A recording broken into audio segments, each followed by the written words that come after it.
Paul the Apostle, we really want to foster deep thinking and independent thinking with our children and sort of inspiring them to grow up to become good, positive contributors of society and really believe in themselves as a human and a member of the community. Before the project, we were, being a foundation school, we were heavily embedded in the cultures of thinking. With Dr Ron Richhart from Harvard, we basically had this partnership whereby we established the 8 cultural forces of thinking. And certainly everything was based on the inquiry, the big question, the big provocation, the big problem. And within that, we were trying to create the culture that encouraged children to be engaged in their learning and to take on real life problems and find a solution. We've really looked at enhancing our STEM program and to allow the children to be able to take ownership of the projects in a way that really reflects the STEM process, a process that involves a provocation, investigation, a design stage, a prototyping stage, and a stage where we critically evaluate what we're creating in order to solve a problem. They were building a school near our school, so we had to do something with all the constructional waste. So we really looked at what the main problem was in the world. More than 50% of bushfires are caused by lightning. So we thought, what's a better idea to make a tree that can stop lightning? Right now, we've already contacted the CFA and they're very happy with our project. Miss V dumped 30 kilos of clothes in front of us and she said this is what gets thrown out every 10 minutes just in Australia. And obviously we were very shocked to hear this and we wanted to take action, help in whatever way we could.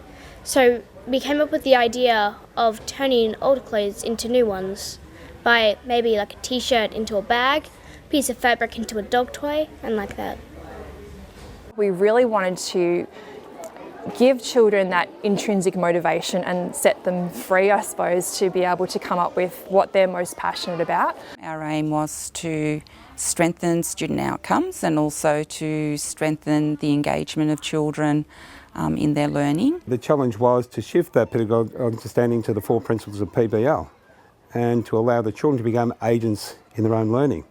We already had the cultural forces, we already had our learner dispositions, so the children here know what it means to be a collaborative learner, an empathic learner, an inquiry learner, a resilient learner, so they knew that they could take risks in their learning and together they could find a solution to a problem that was real and relevant to them. So we went back to the 4 principles of problem-based learning and related it to our STEM process. We found that then that the teachers could make relevant connections to what we were trying to achieve in STEM. What we found challenging was letting go of control and letting the children run with it.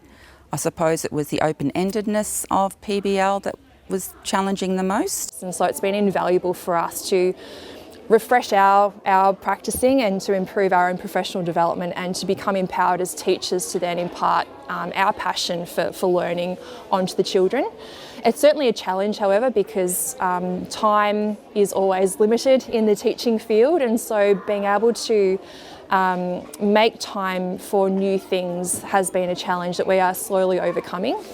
But also changing the way that we've always been doing something. So the longer you're teaching, sometimes it's more difficult to sort of make changes. So going from being very structured and having a very clear idea of what you want to achieve with the children, going from that to going self-directedness, allowing those children to come up with these intrinsically motivating projects and seeing where it goes, that transition has been a bit of a challenge for us.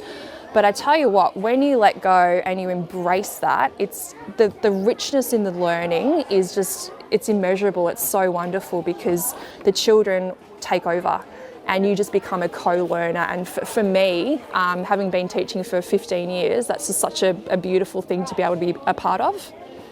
If we had not been part of the project, I think we would still have been struggling with getting an agreed pedagogy on STEM.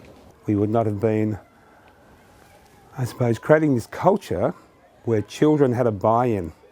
Children have to have their own ownership. They have to, as I said before, they have to be agents in their learning. And we wouldn't have had the teachers being willing, and I suppose able, to actually enable that to happen. So the principles of PBL actually enabled that to happen, where the teachers allowed the children to take control of their own learning. I think that we probably wouldn't have progressed in our own professional learning to be the best teachers that we can be, and to be of that mindset that you can constantly improve and challenge your own means of thinking. We're very passionate about the cultures of thinking and teaching children how to think, and that deeper level of thinking and that independence and resilience and all those really important things we want to teach children. But PBL has allowed us to then use that for taking action in the real world and getting kids involved in the world and making a difference. So it's allowed us to go to that next level, which we may not have had the skills or know-how to be able to do.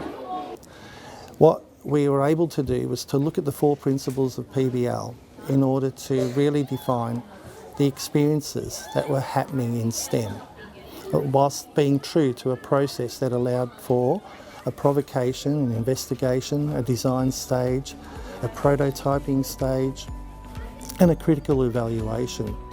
I believe we've been able to embed a PBL approach through our inquiry that enabled the children to have a voice, but more than a voice, it enabled them to be agents for their learning.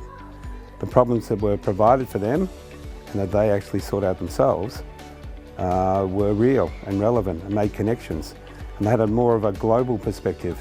So through the PBL, the children were able to take on issues such as sustainability. The goals from Laudato Si, which is the Pope Francis's letter to the people of the earth, saying we need to care for our environment, we need to care for the poor.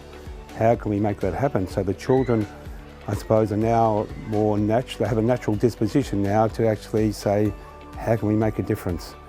The STEM MAD showcase for learning through Max has a whole emphasis on making a difference for humanity. And we believe that the PBL problem-based learning approach has helped us to, I suppose, make a difference. The children are committed.